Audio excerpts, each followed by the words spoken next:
recovery to our region. The Honourable Leanne Dalzell. I believe that the government had a laudable aim when it committed to preserving homeowners' equity in our badly damaged suburbs, but given that that hasn't been possible with the offer that they've made, I really want the Minister to say that that is the case, that they tried to preserve equity, that they haven't been able to do so for a large number of people. And the reason why I think it's important that the government actually does say this is because of the opinion polls that have been run on the status of the government's offer. And I know that the government members are all, circulating little questionnaires in our electorates at the moment to see what people think of the government's offer. I am worried about that because, of course, the constituents that I'm dealing with who are in the red zone and are having to face up to the reality that that offer may mean for them, they themselves are concerned that people are commenting on an offer, believing it to be one thing, when in fact they know it to be something quite different. Because the majority of homeowners, certainly that I've spoken to in the red zone, who will be receiving the offer, they don't believe that this preserves equity for them at all.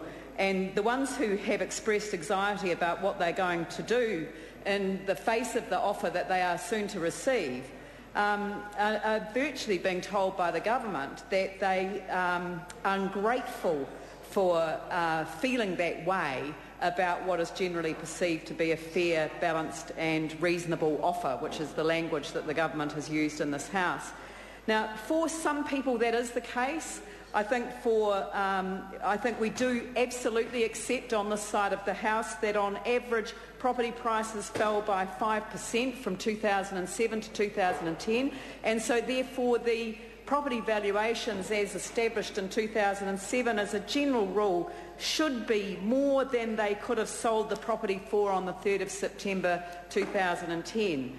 But unfortunately, when one talks about averages across a country, then that doesn't always produce a very good result for individuals. And let me just talk about the 4 groups of people that are in this category.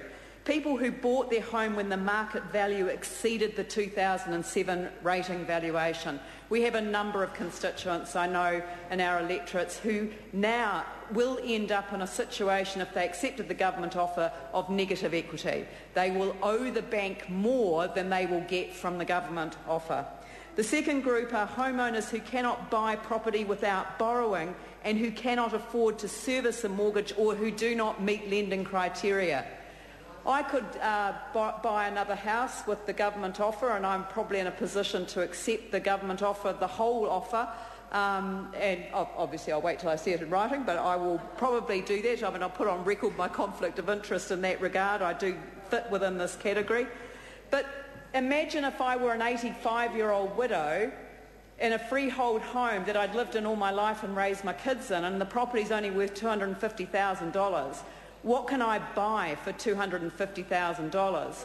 And I'm afraid it's not much that one can buy. So, and that person won't be able to get a mortgage. So that's the second group. The third one are homeowners whose land component of their 2007 rating valuation does not represent the market value of an unimproved section and or is insufficient to buy an equivalent size section in the current market. And I think in some suburbs more than others, and Bexley's obviously one of those, the land values are very low, even though the overall 2007 capital value may be better than the 2010 market value would have been for the home.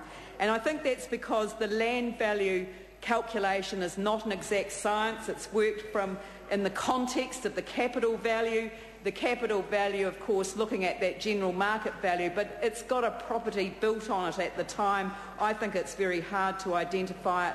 There are wildly different land values within my electorate that I've had put to me. $60,000 difference between three properties that front onto the River Avon in the Avondale suburb, and they're quite different valuations. $60,000 is the difference between the three across that range. The fourth category are homeowners whose properties have not been so damaged as to warrant a rebuild and whose insurers are only willing to fund the cost of repairs. They are left in a situation where they themselves will find themselves out of a home at the end of this arrangement and not in a position to restore anything like the equity that they had in their property before. Aaron Gilmore. Chair, look, I mean, this vote is